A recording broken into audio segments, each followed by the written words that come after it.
శివుడు, శుక్రాచార్యుడు ఇద్దరు హిందూ పురాణాల్లో ముఖ్యమైన వారు. శుక్రాచార్యుడు రాక్షసుల గురువు, భృగు మహర్షి కుమారుడు. శివుడు ఆయన తపస్సును మెచ్చి సంజీవని విద్యను ప్రసాదించాడు. కానీ ఒకానొక యుద్ధంలో శివుడు శుక్రాచార్యుడిని మింగి ఆయనను తన కడుపులో బంధించాడు. శివుడు శుక్రాచార్యుడిని మింగడానికి కారణమేంటంటే దేవ అసుర యుద్ధంలో రాక్షసులకు సహాయం చేస్తూ సంజీవని మంత్రం తప్పుగా వాడి వారిని గెలిపించడానికి ప్రయత్నించడం వల్ల శివుడు శుక్రాచార్యుడిని తన కడుపులోకి తీసుకొని కొన్ని వేల సంవత్సరాల తర్వాత తన వీర్యం ద్వారా విడుదల చేశాడు. అందుకే ఆయనకు శుక్రుడు అనే పేరొచ్చిందని పురాణాలు చెప్తాయి.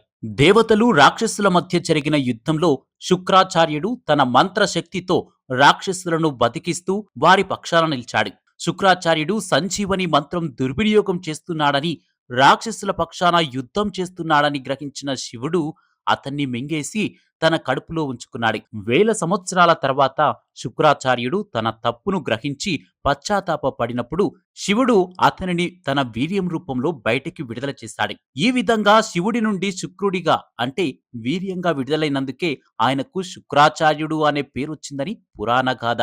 రాక్షసుల గురువు ఉశీనుడు శుక్రాచార్యుడు అనే పేరుతో ప్రసిద్ధికెక్కాడు. శుక్రాచార్యునికి తెలియని విద్య లేదు, రాని యుద్ధ తంత్రం లేదు. ఆయన ఒక్కగానొక్క కూతురు దేవయాని. ఆచార్యునిగా శుక్రుడు చాలా మేటి. అయితే ఆయనకు రెండు బలహీనతలున్నాయి. వాటిలో మొదటిది సురాపానమైతే రెండవది కూతురి పట్ల గల ప్రేమానురాగాలు. శుక్రాచార్యునికి అపురూపమైన అద్భుతమైన మృత సంజీవని విద్య తెలుసు.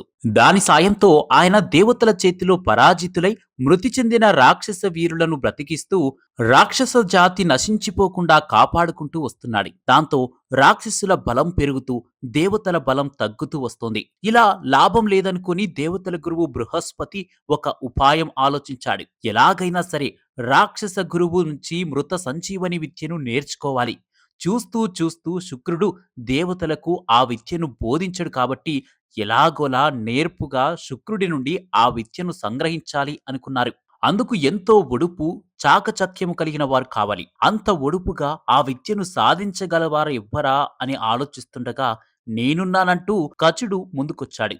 కచుడు ఎవరో కాదు, బృహస్పతి కుమారుడే. దేవతలందరూ వెనకాడుతున్న పనిని నేను చేయగలనంటూ ముందుకొచ్చిన కచుణ్ణి పితృవాత్సల్యంతో కౌగలించుకున్నాడు బృహస్పతి. కుమారా, ఎంతో నేర్పరితనం, తెలివితేటలు నీకున్నాయని తెలుసు. ఆ విద్యను సాధించేందుకు కేవలం తెలివితేటలొక్కటే సరిపోదు, తంత్రం కూడా తెలిసుండాలి. అదేమంటే శుక్రాచార్యుడికి కూతురంటే పంచప్రాణాలు. ఆమె కోసం ఆయన ఏమైనా చేస్తాడు. కాబట్టి ముందుగా నీవు ఆయన కూతురు ప్రేమను సాధించుకో.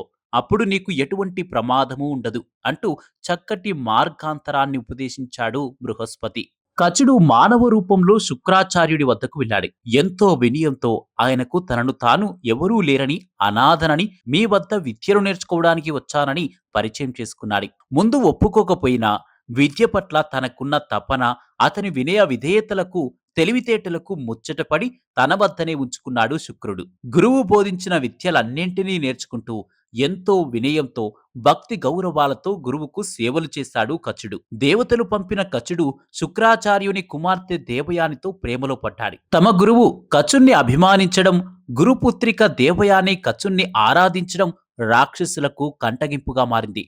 ఓసారి అదును చూసి అడవిలో ఒంటరిగా ఉన్న కచుణ్ణి కొట్టి చంపేశారు రాక్షసులు. ఆ తర్వాత ఏమీ ఎరగనట్లుగా కచుడు కనబడటం లేదంటూ గురువుకు చెప్పారు.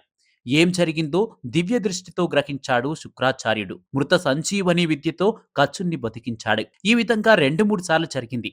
చివరికి రాక్షసులు కచుణ్ణి చంపి కాల్చి బూడిద చేసి ఆ బూడిదను మద్యంలో కలిపి మాటల్లో పెట్టి శుక్రాచార్యుడి చేత తాగించారు. కచుడు ఎక్కడున్నాడా అని దివ్య దృష్టితో చూసిన శుక్రుడికి కచుడు బూడిద రూపంలో తన ఉదరంలోనే ఉన్నట్లు తెలిసింది. పుత్రిక మీదున్న ప్రేమతో శుక్రాచార్యుడు తన ఉదరంలో ఉన్న కచుడికి మృత సంజీవని విద్యను ఉపదేశించాడు. కచుడు శుక్రుడి పొట్టను చీల్చుకొని వచ్చి తనకు నేర్పిన విద్యతో తిరిగి గురువును బతికించుకున్నాడు. పుత్రిక అంటే తనకున్న అపారమైన ప్రేమ, మద్యమంటే ఉన్న మక్కువ వల్లే కదా రాక్షసులకు గురుస్థానంలో ఉన్న తనే తన నోటితో శత్రువులకు మృత సంజీవని విద్యను ఉపదేశించవలసి వచ్చింది అని ఆలోచించిన శుక్రుడికి సిగ్గువేసింది. జీవితంలో ఇక మద్యం ముట్టనని, ఎవరి మీద మక్కువ పెంచుకోనని శపథం చేశాడు. శివుడి అనుగ్రహం వల్ల శుక్రాచార్యుడు సంజీవని విద్యను పొందాడు. శివుడితో విచిత్రమైన బంధాన్ని ఏర్పరచుకున్నాడు. హిందూ పురాణాలలో ఒక ముఖ్యమైన వ్యక్తిగా నిలిచాడు.